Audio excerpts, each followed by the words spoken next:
On vient de glisser l'information là, du coup, j'ai parlé un petit peu, d'argent. Une grosse question à propos des financements. Quelles évolutions vous avez vues sur l'année 2021 par rapport à l'année 2020 et peut-être les années précédentes?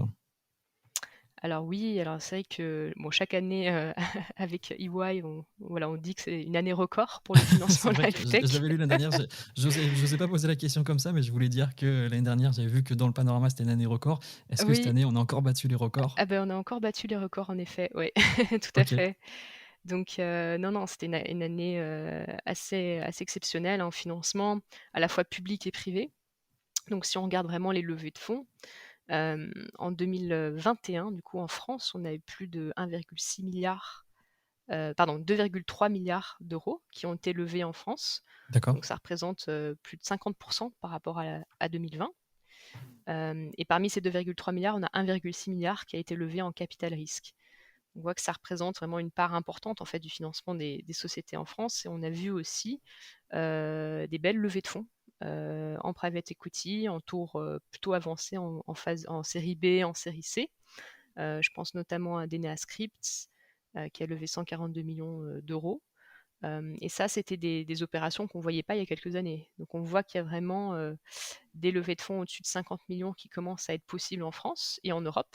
Ce phénomène, on l'a vu en France, mais aussi on l'a vu aussi un peu au niveau européen, notamment avec la Suisse et le Royaume-Uni aussi, où il y a eu des OK. très très belles levées de fonds privées.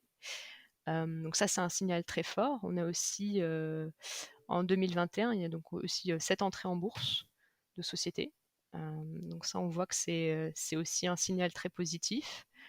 Et puis en parallèle de ça, donc on a l'État aussi, BPI France, donc qui est pas, c'est pas des levées de fonds en tant que telles, hein, c'est pas tout à fait dans la même catégorie, donc ça fait pas partie des 2,3 milliards, mais en plus de OK, c'est ça, pas intégré dans les 2,3. non, non, OK. non, Donc c'est-à-dire que non, c'est encore vraiment plus, c'est ça, voilà, on a un peu plus d'un milliard qui a été financé euh, par BPI France en 2021. Donc non, non, donc on voit qu'il y a vraiment un très fort dynamisme. On a beaucoup d'entreprises, on fait partie des pays où en fait on a le plus d'entreprises qui sont financées dans la health tech. Euh, il y a encore des efforts à faire, je pense, en termes de tickets moyens, c'est-à-dire OK. voilà, il y a beaucoup d'argent qui a été mis à disposition, principalement du capital privé aussi, des financements publics.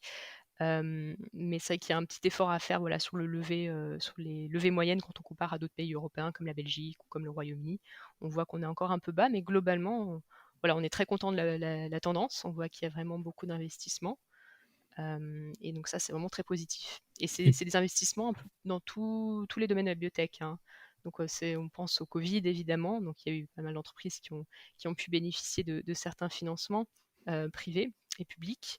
Mais on voit que ça a en fait permis à la biotech d'une certaine manière, d'avoir un peu plus de visibilité, de montrer l'importance de la santé aussi aux concitoyens, et l'importance d'investir dans des entreprises françaises.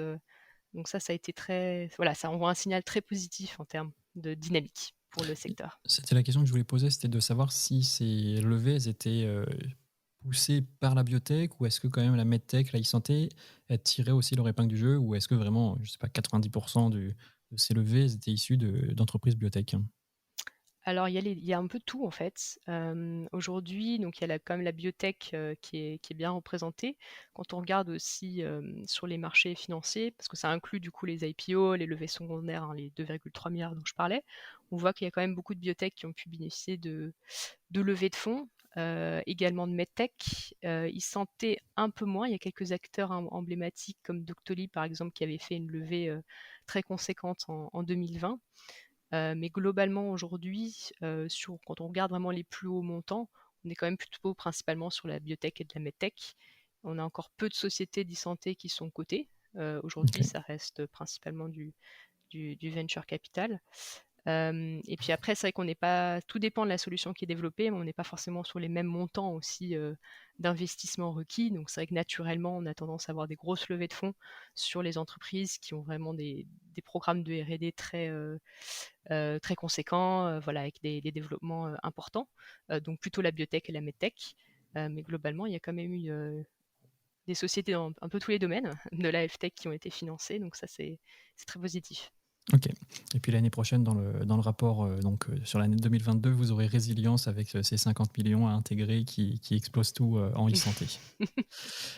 Et maintenant Absolument. je vais t'emmener sur, plutôt la maturité, du secteur et Mmh. c'est pareil, qu'est-ce que tu peux nous en dire par rapport à la taille des entreprises? Je sais que c'est une question qui revient aussi, régulièrement de savoir, quelle est la taille de ces entreprises parce que des fois on visualise pas très bien les dans l'esprit des gens, on voit les gros labos qui ont des milliers de collaborateurs. Mais je voulais savoir justement la taille de ces entreprises, à quoi elles ressemblent? Mmh. Donc quand on regarde un peu, donc en fait, on voit qu'il y a en gros 2 tendances. La première, c'est qu'on a beaucoup de startups qui se créent, donc des petites entreprises. On a une forte dynamique de création de sociétés, que ça soit dans le digital, dans la medtech, dans la biotech, hem, avec des entreprises jeunes, parce qu'on est quand même en moyenne sur des entreprises de 9 ans, sur l'ensemble de notre panel. Et en parallèle de ça, on a aussi une certaine maturité qui commence à être acquise par le secteur. On s'est intéressé à regarder un petit peu les effectifs des entreprises et puis on voit en fait que cette année, on a eu plus d'une vingtaine, 22 pour être exact, entreprises qui ont plus de 100 salariés, qui se D'accord. rapprochent en fait du statut d'ETI. Donc ça commence à devenir des grosses entreprises. Et on était à 5 entreprises de cette taille-là il y a 5 ans. Donc on voit qu'on commence à voir certaines sociétés émerger. Je pense notamment à Inventiva, DBV, des sociétés comme ça qui ont une Selectis, voilà, des grosses biotech qui sont proches du marché et qui commencent à avoir une taille assez conséquente. Donc ça montre une certaine maturité du secteur. On a des entreprises qui sont d'emblée internationales parce qu'elles visent les marchés globaux. La santé, elle est partout. Et c'est particulièrement vrai dans le cas de la biotech et la medtech, où on voit qu'il y a vraiment une volonté de commercialiser assez tôt sur l'ensemble des marchés. En santé digitale, on est plutôt dans une approche d'abord la France, et puis ensuite on s'étend, mais bon, on est sur des temps de développement un peu plus courts, donc c'est un peu différent. Et ce qu'on observe en fait, c'est qu'aujourd'hui, on a beaucoup d'entreprises, on a une grande partie, la moitié en fait des biotech et des medtech qui ont plus de 10 ans, qui sont déjà qui ont des filiales à l'étranger. OK. Donc ça représente une certaine maturité du secteur. En moyenne, on a 1 sur 5 qui a une filiale à l'étranger. Mais pour des entreprises de ces tailles-là, on voit que c'est quand même, ça montre une certaine, voilà, une maturité. Elles pensent à l'international. On a aussi beaucoup de partenariats qui sont menés à l'international aujourd'hui. C'est vraiment un secteur qui est mondial. Voilà, donc les entreprises, elles créent des accords de collaboration R&D, des licensing avec des entreprises qui sont un peu partout. Elles sont de cette dimension-là. Et puis pour terminer aussi, c'est vrai que sur la question de la maturité, on voit que les entreprises se rapprochent de plus en plus du marché. Je pense OK. notamment à la biotech. On a eu quand même Poxel qui a mis un produit sur le marché, un produit de biotech. Donc ça, c'était un peu une première. Et puis également Valneva qui développe des vaccins, qui en a déjà un certain nombre qui sont présents sur le marché. Donc ça témoigne un petit peu de voilà l'arrivée des produits vers le patient. On voit qu'il y a, voilà, ça commence à arriver. On a de plus en plus de produits qui arrivent dans les dernières phases aussi. Donc on peut espérer des bonnes nouvelles voilà, dans les prochaines années. Et pour rester sur, l'international, bon, je me sens obligé de poser cette question-là parce qu'elle revient souvent. Comment se positionne la France par rapport à nos amis européens et peut-être aussi au niveau international? Ou plutôt d'abord au niveau européen? Comment on se positionne, quel est le classement de la France? Alors ça dépend ce qu'on étudie OK. pour choisir le classement. Après, donc globalement, si on regarde le financement, on va prendre le financement, c'est un thème qui avait été évoqué dans le rapport. On voit que la France se positionne bien. Aujourd'hui, lorsqu'on regarde les chiffres sur les 3 dernières années, par exemple, si on prend vraiment les 3 dernières années, on est en troisième position, OK. après le Royaume-Uni et la Suisse. On n'est pas très loin de la Suisse. Ah, Et derrière la Suisse, OK, j'aurais on mis n'est pas. l'Allemagne devant la Suisse. Oui, alors ça dépend des années. C'est vrai qu'on voit un peu, toujours un peu entre l'Allemagne et la Suisse, voilà, on se situe soit la deuxième, soit la troisième place. Donc ça, c'est quand même une très bonne nouvelle. Et puis en termes de dynamisme, aussi en termes de création d'entreprises, la France est quand même bien positionnée. On voit qu'il y a eu des initiatives, il y a une volonté politique aussi d'accompagner ce secteur. On est un des secteurs où l'État investit beaucoup aussi comparé à d'autres pays. Donc ça, c'est vraiment une chance, surtout pour la création lors de l'amorçage. On voit qu'il y a beaucoup d'aides en France qui ne sont pas forcément présentes dans les autres pays. On a aussi des dispositifs comme le CIR qui rendent la recherche en France attractive. Il y a pas mal de choses voilà, qui se passent. Le statut de la JEI aussi, Ok. qui contribue à ça. Donc ça crée voilà, un environnement qui est favorable à la création d'entreprises. Voilà, maintenant, il reste à pouvoir essayer de permettre à ces entreprises de se développer, d'arriver jusqu'au marché, soit avec un partenaire, soit seul. Pour Mais c'est être ce qu'on numéro espère, un, quoi. voilà. C'est C'est ça. l'objectif, être numéro un. Transformer l'essai un peu, Ok, voilà. ok, ouais, c'est parfait, on va le retenir. Bon, je pense qu'on peut le faire surtout avec justement des assos comme France Biotech qui militent en ce sens-là. Et pour finir cet épisode, parce qu'évidemment, on ne peut pas traiter de tout le panorama, on le mettra en description, je mettrai le lien en description de l'épisode pour que les gens puissent y accéder. Mais pour finir, justement, un petit peut-être focus sur le domaine de la e-santé. Et justement, qu'est-ce que tu observes à propos de la diversité des solutions qui sont développées, sur quelles thématiques elles vont plutôt traiter? Et ensuite, je te poserai évidemment la question de la prise en charge, parce que c'est une grosse question sur Mmh. ces thématiques e-santé. Oui, alors sur la e-santé, c'est vrai que on voit que c'est un secteur qui a quand même énormément, qui s'est beaucoup développé ces dernières années. Il y a eu comme une très forte euh, création d'entreprises dans ce domaine. Enfin, nous, on l'a vu, même au sein de nos membres, on a beaucoup d'entreprises qui sont positionnées sur la santé digitale, qui nous ont rejoints. Et c'est une tendance qu'on a observée aussi dans le panorama. En fait, on s'est intéressé à comprendre un petit peu qui étaient les entreprises d'e-santé. Déjà, comment est-ce qu'on définit la e-santé? Parce que Oui, c'est vrai que c'est un, c'est comme on un l'a dit en début terme, d'épisode, c'est c'est compliqué, quoi. c'est ça en fait, c'est un terme qui regroupe un petit peu tout, mais c'est vrai qu'on peut aussi intégrer le bien-être, ce genre de choses qui sont peut-être moins directement médicales. C'est vrai que nous, voilà, nous on se centre vraiment plutôt sur la e-santé, on va dire, plutôt médicale que bien-être. Ok, Ça, c'est un peu notre choix en tant qu'association. On sent que ça reflète davantage les problématiques des entreprises, d'être peut-être davantage sur du B2B que sur du B2C. Et donc, on a interrogé un peu moins d'une centaine d'entreprises de e-santé dans le cadre du panorama. Donc c'est pas mal. Et en fait, on voit qu'il y a vraiment une diversité très forte au niveau des technologies qui sont développées. Il y a plein de domaines d'application. Ça va des objets connectés à la télémédecine, à la télésurveillance, des outils pour aider, optimiser la R&D des entreprises pharmaceutiques avec des algorithmes. Ça va de la coordination des soins, des plateformes pour simplifier les démarches pour les soignants. Donc voilà, il y a vraiment des typologies très diverses. Ce qu'on disait tout à l'heure, c'est qu'il y a quand même une grande partie, la moitié en fait, des solutions qui sont des dispositifs médicaux. Donc ça, c'était un résultat donc on était assez curieux de voir un peu la proportion justement pour comprendre quelles étaient leurs problématiques. Donc on voit qu'il y a vraiment un foisonnement de technologies voilà, qui se développe avec différents utilisateurs, différents payeurs aussi, parce que parfois ça peut être l'hôpital, parfois ça peut être le système de santé à travers des remboursements par la Sécu. Et donc on voit que toutes les entreprises essayent de commencer à se positionner, à voir un peu quel serait le modèle d'affaires le plus intéressant. Aujourd'hui, il y en a quand même la moitié qui vendent en direct. Donc, principalement, ça peut être des directement patient. solutions directement. Alors, ça peut être plutôt aux hôpitaux, en fait, D'accord. aux structures de soins qui vont être en fait leurs clients. Donc, ça peut être des dispositifs pour suivre la façon dont les patients avec des maladies chroniques sont gérés à l'hôpital. Voilà, ça peut être ce genre de solution.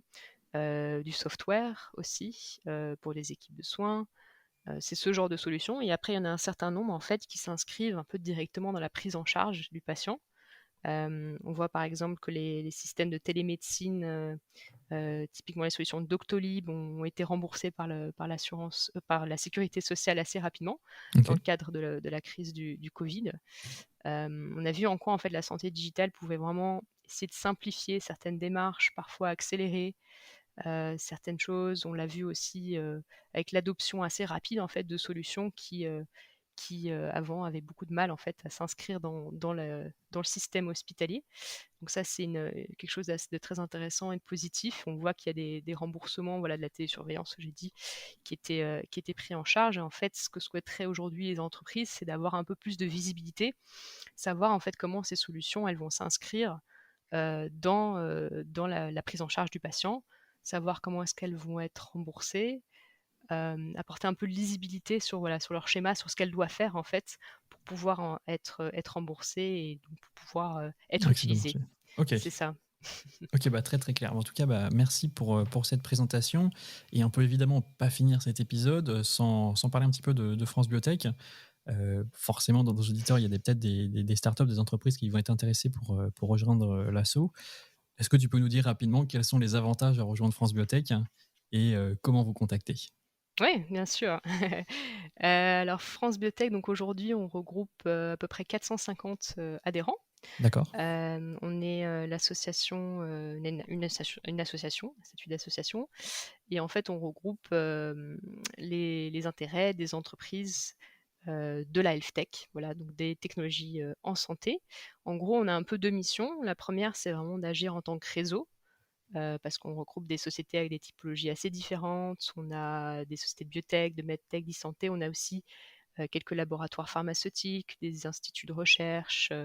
On essaie de regrouper un peu l'ensemble de l'écosystème. Donc ça, c'est une sorte de réseau. En fait, on organise des événements, des conférences, des ateliers gratuitement pour nos membres.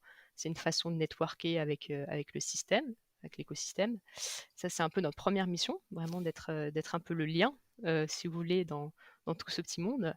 Et puis, la deuxième mission, c'est d'être force de proposition. Donc, il y a certains justement membres qui veulent justement s'investir un peu plus dans les actions. Donc, on a en fait une activité qu'on appelle think tank, en fait, qui OK. regroupe des commissions, des groupes de travail.